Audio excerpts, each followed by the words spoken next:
வணக்கம் உறவுகளே! நான் உங்கள் ஸ்விஸ்மாலா. நான் நல்ல நிலைமை இருக்கிறேன். நீங்கள் இல்லைனும் எப்படி நீங்கள் இல்லை நல்ல நிலைமை இருப்பீங்களான்னு சொல்லித்தான் நினைக்கிறேன். இன்றைக்கு பார்த்தீங்கன்னு சொன்னால் ஸ்ரீலங்காவில் ஒரு முக்கிய சமையலாக செய்யப்படுற ஒரு மீன் சொதியோடு தான் வந்திருக்கிறேன். அதுக்கு பார்த்தீங்கன்னு சொன்னால் இப்போ நான் மீன் எடுத்திருக்கிறேன். நீங்கள் என்ன மீன் வேணுமென்றாலும் எடுத்துக்கொள்ளலாம். மக்களே, இந்தியாவில் வந்து ரசத்துக்கு எவ்வளவு முக்கியம் கொடுக்கணுமோ, அதாவது சாப்பாட்டு வகைகளில் ரசத்துக்கு இந்திய மக்கள் நல்ல முக்கியத்துவம் கொடுப்பினம். நல்ல ஆரோக்கியமான ஒரு ரசமாகத்தான் இருக்கும். அதே போல் எங்களுடைய ஸ்ரீலங்காவில் அதிலும் யாழ்ப்பாணத்தில் இந்த சொதிக்கு வந்து அன்றாட உணவில் இந்த சொதியும் இருக்கும். ஒரு முக்கியத்துவம் கொடுத்து அதை செய்வினம். அந்த சொதியைத்தான் நான் உங்களுக்கு எப்படி செய்யலாம்னு சொல்லி ஒரு வித்தியாசமான முறையில் உங்களுக்கு காட்ட போகிறேன். இதுக்கு வந்து நான் மீன் எடுத்திருக்கிறேன். நீங்கள் இந்த மீனண்டில் எந்த மீனாக இருந்தாலும் நான் காட்டுற இந்த முறையில் நீங்கள் செய்தீங்கன்னு சொன்னால் ஒரு சுவையான ஒரு சொதியை நீங்கள் சமைத்து எடுத்துக்கொள்ளலாம். அதுக்கு பார்த்தீங்கன்னு சொன்னால் இப்போ நான் வந்து மீனை வந்து நல்ல வடிவாக க்ளீன் பண்ணி கொண்டிருக்கிறேன்.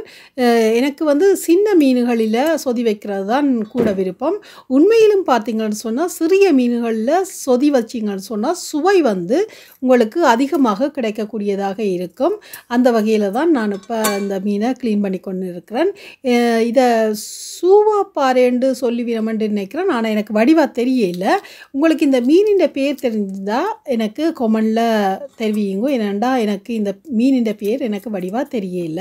இப்போ இதுண்ட வாலுகள் முள்ளுகள் எல்லாத்தையும் வடிவாக வெட்டி போட்டு நான் தலையோடு தான் போடுறேன். ஏன்னு சொன்னால் இந்த தலைப்பகுதியிலும் வந்து மீனின் எந்த மீனாக இருந்தாலும் அந்த மீனின் தலைப்பகுதியில் மிகவும் சுவை அதிகமாக இருக்கும். ஆனால் இந்த சொதிக்கில் போடுற இந்த தலையை வந்து நாங்கள் சாப்பிட போகிறதில்லை. அதை எடுத்துகிட்டு தான் நாங்கள் சாப்பிடுவோம். ஆனால் அந்த அவிஞ்சு தண்ணீர் அவியக்க அந்த தலைப்பகுதியில் உள்ள சுவை வந்து அப்படியே எங்களுக்கு கிடைக்கும். என்றபடியே நாங்கள் தலையையும் சேர்த்து தான் போட போகிறோம். உங்களுக்கு தலை போட விருப்பம் இல்லை, முள்ளுகள் அதிகமாக வந்துடும் என்று நீங்கள் கருதுனா மேலால் அந்த தலைப்பகுதியையும் நீங்கள் வெட்டி எடுத்து போட்டு நீங்கள் இணைச்சி கொள்ளலாம். ஆனால் அதிக சுவை உங்களுக்கு இந்த தலையும் சேர்த்து எடுக்கிறதால அந்த சொதியின் சுவை கூடுதலாக கிடைக்கும். இப்போ நாங்கள் இதை வடிவாக கழுவி சுத்தம் செய்து எடுப்போம். எல்லாத்தையும் வெட்டி முடித்தாச்சு. இப்போ அழகாக முதல்ல ஒரு தண்ணியில் நான் அழகாக சுத்தம் செய்து போட்டு நான் உப்பு மஞ்சள் எல்லாம் போட்டு கழுவி எடுக்க போகிறேன்.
இப்போ பார்த்தீங்கன்னு சொன்னால் நான் உப்பு போட்டு இதை ஒருக்கா கழுவ போகிறேன். உப்போடு சேர்த்து நான் மஞ்சளும் போட போகிறேன். அப்போ தான் அந்த மீனின் வெடுக்குன்னு சொல்லுவினோம் தானே மனம், அந்த மனம் வந்து இல்லாமல் போகும். அதுக்காக நாங்கள் கொஞ்சம் உப்பையும் கிருமிகள் இருந்தாலும் அதை அழிச்சு கொள்கிற தன்மை உப்புக்கும் மஞ்சளுக்கும் இருக்குதுன்றது உங்களுக்கு தெரியும். என்றபடியாக நான் உப்பு மஞ்சள் போட்டு நல்ல வடிவாக கழுவி எடுக்க போகிறேன்.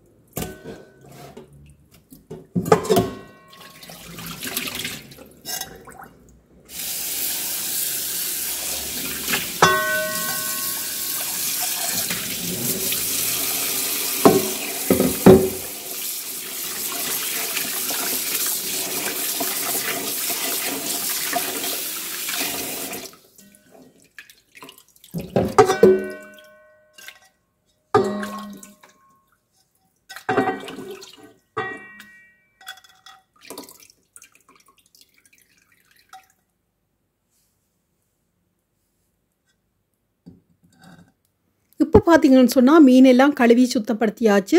இதில பச்சை மிளகாய் எடுத்து வச்சிருக்கிறேன். பெரிய பச்சை மிளகாயும், சின்ன பச்சை மிளகாயும் எடுத்திருக்கிறேன். உங்களோட உரைப்புக்கு ஏற்ற மாரி நீங்கள் பச்சை மிளகாய கூட்டி குறைக்கலாம். அதே மாரி தக்காளியும் 1 எடுத்து வச்சிருக்கிறேன். அது உங்களோட புளிப்பு சுவைக்கு ஏற்ற மாரி நீங்கள் தக்காளிய 1 இல்ல 2ம் இணைத்துக் கொள்ளலாம். சின்ன வெங்காயம் எடுத்திருக்கிறேன். சொதி என்றாலே சின்ன வெங்காயமா தான் இருக்கோணும். நாட்டு வெங்காயமா இருக்கோணும். சும்மா டேஸ்ட் வந்து அப்படி இருக்கும். அண்டபடியா நீங்கள் சின்ன வெங்காயத்தை இணைச்சு கொள்றது உங்களுக்கு அதிக சுவையை கொடுக்கும். இல்லாத பட்சத்தில் நீங்கள் மற்ற வெங்காயங்களையும் நீங்கள் உபயோகப்படுத்திக் கொள்ளலாம். அதே நேரத்தில் உள்ளியும் எடுத்து வச்சிருக்கிறேன். அதே நேரத்தில் பார்த்தீங்கன்னு சொன்னால் இதுக்கு தேவையான பொருட்கள் வந்து உப்பு வேணும், மற்றது எண்ணெய் வேணும், நல்லெண்ணெய் தான் இதுக்கு பாவிக்க போகிறேன்.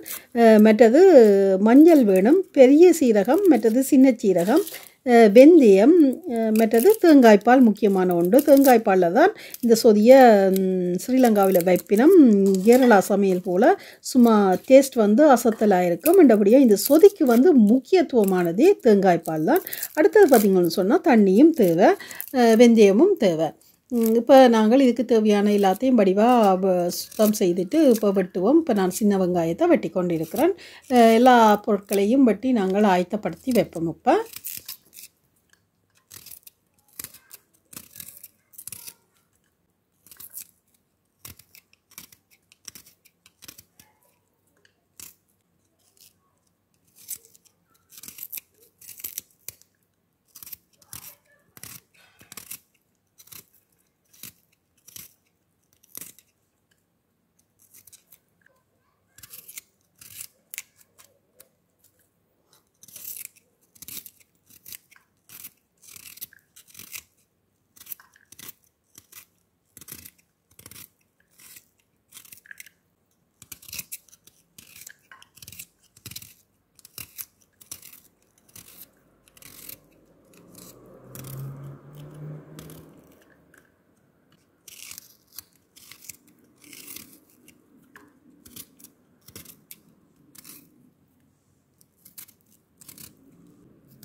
இப்போ பார்த்தீங்கன்னு சொன்னால் எல்லா பொருள்களையுமே ஆயத்தமாயிட்டுது. இப்போ நான் நல்லெண்ணெயில் தான் இந்த சொதியை செய்ய போகிறேன்னு சொன்னேன். நான் உங்களுக்கு விருப்பம்னு சொன்னால் தேங்காய் எண்ணெயும் பாவிச்சு கொள்ளலாம், அதிக ருசியாக இருக்கும். ஆனால் நான் நல்லெண்ணெயில் உணவுகளை சமைக்கிறதுக்கு பழக்கப்படுத்தி கொண்டு வந்துட்டேன். இப்போ வெட்டின வெங்காயம், பச்சை மிளகாய், கறிவேப்பிலை, பெரிய சீரகம் எல்லாத்தையும் போட்டு அந்த நல்லெண்ணெய்க்குள்ள அழகாக நான் வதக்கி எடுக்கிறேன். வதக்கி கொண்டு வருகின்ற நல்லா பொரிஞ்சு வர்ற நேரத்தில் வந்து நாங்கள் வீட்டில் தக்காளியையும் இணைத்து கொள்ளணும்.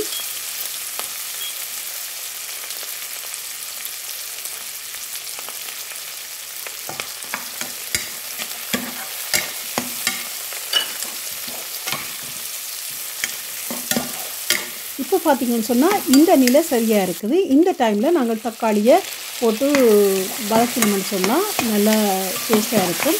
இப்படி வதக்கி போட்டு எல்லாம் நல்ல ஒரு நிலையில் நல்ல வடிவாக வதங்கி ஒரு கோல்டன் ப்ரௌனில் வதங்கி வரைக்குள்ள நீங்கள் அதை அடுப்பை நிப்பாட்டி போட்டு இதை கிரைண்டரில் போட்டு நீங்கள் பிளைண்டரில் போட்டு அடித்து போட்டும் எடுக்கலாம். இப்போ பார்த்தீங்கன்னு சொன்னால் இதுக்கு உள்ளி சேர்க்குறேன். இந்த நிலையில் உள்ளியையும் போட்டுட்டேன். இந்த நிலையில் நீங்கள் வெந்தயத்தை வேணும்னு சொன்னாலும் போடலாம். ஆனால் நான் இந்த நிலையில் போடல, பிறகு தான் போடுறேன். இப்போ பார்த்தீங்கன்னு சொன்னால் இதுக்கு தேவையான உப்பு சேர்க்கிறேன், மஞ்சள் சேர்க்கிறேன். எல்லாத்தையும் போட்டு நாங்கள் நல்ல வடிவாக ஒரு கப் பிரட்டி கலந்து விட வேணும். இன்னும் கூடுதலாக பொரிவதற்கு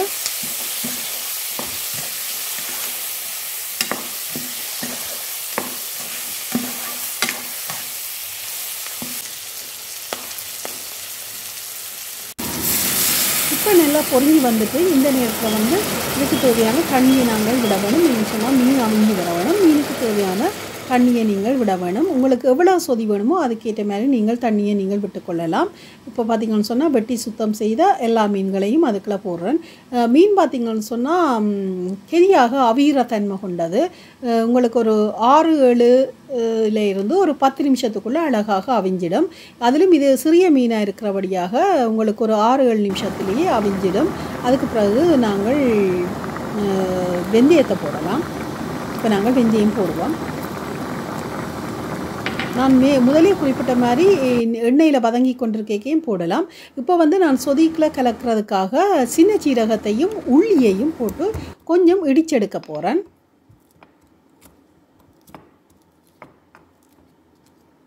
சின்ன உள்ளியாக இருக்கிறபடியாக கொஞ்சம் பறக்க வலிக்கிடுது. அந்தபடியாக கொஞ்சம் நசிச்சு போட்டு நான் எடுக்கிறேன். ஆனால் நறுவல் பொருளாகத்தான் இதை நான் இடித்து எடுக்க போகிறேன்.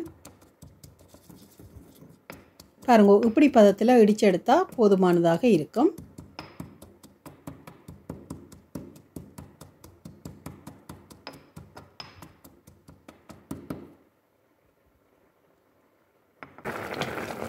இப்போ நாங்கள் ஒரு வடிவாக கலந்து விடுவோம். ஆனால் இது சின்ன மீனாக இருக்கிறபடியாக இந்த சொதியை நாங்கள் நல்ல அவதானமாக தான் செய்யணும். ஏன்னு சொன்னால் சின்ன மீன் கரையிற தன்மையை பார்க்கும். கரைஞ்சால் முள்ளுகள் வந்து சொதியில் கலக்கக்கூடும். அது எங்களுக்கு சாப்பிட்றதுக்கு ஒரு நல்ல முறையாக இருக்காது. அந்தபடியாக மீனை உடையாமல் அவதானமாக சமைக்கணும்.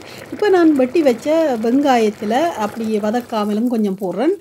கருவேப்பிலையும் திரும்ப போட்டுருக்கிறேன். அதே நேரத்தில் அடித்து வச்ச உள்ளி சின்ன சீரகத்தையும் போட்டு நல்ல வடிவாக தேங்காய் பாலும் கலந்து எடுத்திருக்கிறேன். உங்களோட சுவைக்கேற்ற மாதிரி உங்களோட உரைப்புக்கேற்ற மாதிரி நீங்கள் தேங்காய் பாலை கலந்து கொள்ளுங்கோ. பால் சொதிக்கில் விட்டோன்னே திரையிற தன்மையை கொடுக்கும். ஏன்னு சொன்னால் தக்காளி பழம் போட்டிருக்கிறோம். இந்தபடியாக நாங்கள் வந்து துளாவி எடுக்கிறேன்னு சொல்லுவோம் தானே. துளாவி இந்த சொதியை வந்து நாங்கள் திரையை விடாமல் பார்த்துக்கொள்ள வேணும். அது ஒரு முக்கியமான கட்டம் இந்த சொதிக்கு. இந்தபடியாக மீனில் படாதவாறு அந்த பாலையும் தண்ணியையும் அழகாக நாங்கள் கலந்து விட வேணும். ஆனால் மீனில் படக்கூடாது. மீனில் பட்டால் மீன் கரைகிற தன்மை வந்துடுமென்னு சொல்லி ஏற்கனவே உங்களுக்கு நான் சொல்லியிருக்கிறேன். ரெண்டபடியாக அவதானமாக இந்த சொதியை நீங்கள் செய்து எடுக்க வேணும். இப்போ நல்ல வடிவாக துளாவி விட வேணும். என்னென்னு சொன்னால் சொதி வந்து திரையக்கூடாது. சொதி வந்து திரைஞ்சால் அதனுடைய சுவை வந்து கெட்டுப்போகும். சொதியே கெட்டுப்போகும் என்று தான் சொல்லலாம்.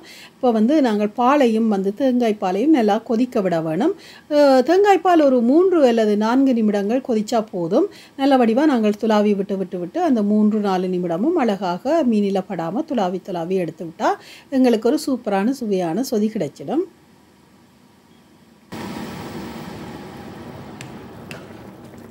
இந்த சொதிக்கு வந்து நான் தக்காளி பழம் தாராளமாக சேர்த்திருக்கிறேன். இந்த புளிப்பு தன்மை எனக்கு காணும். ஆனால் நீங்கள் சொதியை வந்து நிப்பாட்டி போட்டு சொதி உங்களுக்கு இறுதி நல்ல வடிவாக உங்களுக்கு சொதி கிடைச்ச பிறகு நீங்கள் நிப்பாட்டி போட்டு அதுக்கு தேசிக்காய் புளி வேணுமென்னு சொன்னால் நீங்கள் விடலாம். தேசிக்காய் புளி விடுவது சொதிக்கு வழக்கமான உண்டு.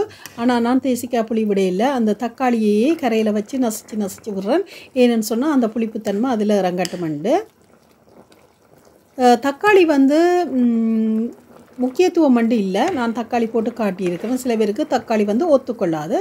அப்படியானவர்கள் இந்த சொதியில் வந்து தக்காளியை தவிர்த்து கொள்ளலாம்.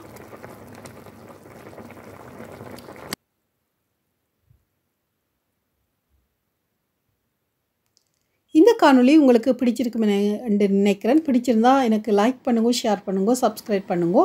பாருங்க, சூப்பரான ஒரு சொதி ஒன்று கிடச்சிட்டு இப்போ இதை நான் வந்து இன்னொரு பாத்திரத்தில் மாற்ற போகிறேன். இந்த நேரத்தில் அதாவது சொதி கொஞ்சம் ஆறுன நேரத்தில் நீங்கள் தேசிக்காய் புளியை வந்து நீங்கள் இணைச்சி கொள்ளலாம்.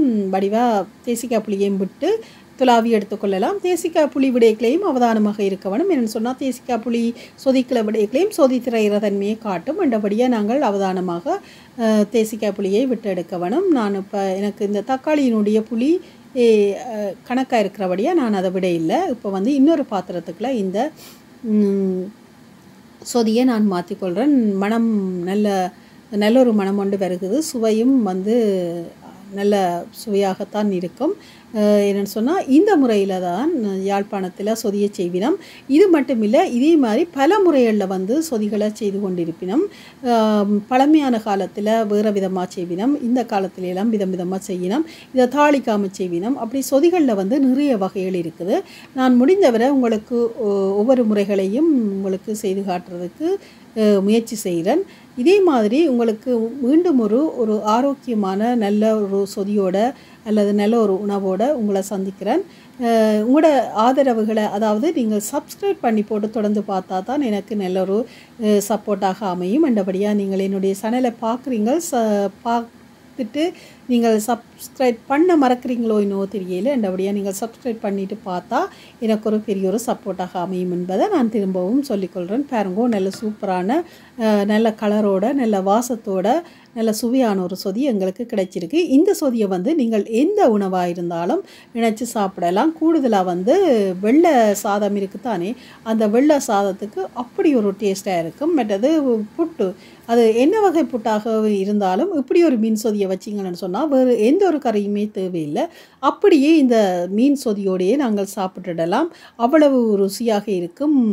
ஏழை மக்களுக்கு கை கொடுக்கும் ஒரு ருசியான உணவு கூட இதுதான். ஆனால் எங்களுக்கும் அது மிகவும் பிடித்த ஒரு உணவாக இருக்குது. எனக்கு ரொம்பவே பிடிக்கும். நான் புட்டோட தான் கூடுதலாக இந்த சொதியை சாப்பிடுவேன். சாதத்தோடு சாப்பிட்டாலும் நல்ல அருமையான டேஸ்ட்டை தான் கொடுக்கும். இப்போ பாருங்கோ, நல்ல சின்ன மீன் வந்து ஆரோக்கியமானது. அண்டபடியாக இது ஒரு ஆரோக்கியமான சொதி என்று தான் சொல்ல வேணும். என்னுடைய ஆரோக்கிய உணவில் இந்த ஆரோக்கியமான மீன் சொதியை உங்களுக்கு இப்போ அழகாக தந்திருக்கிறேன். மீண்டும் ஒரு காணொளியில் சந்திப்போம். நன்றி, வணக்கம்.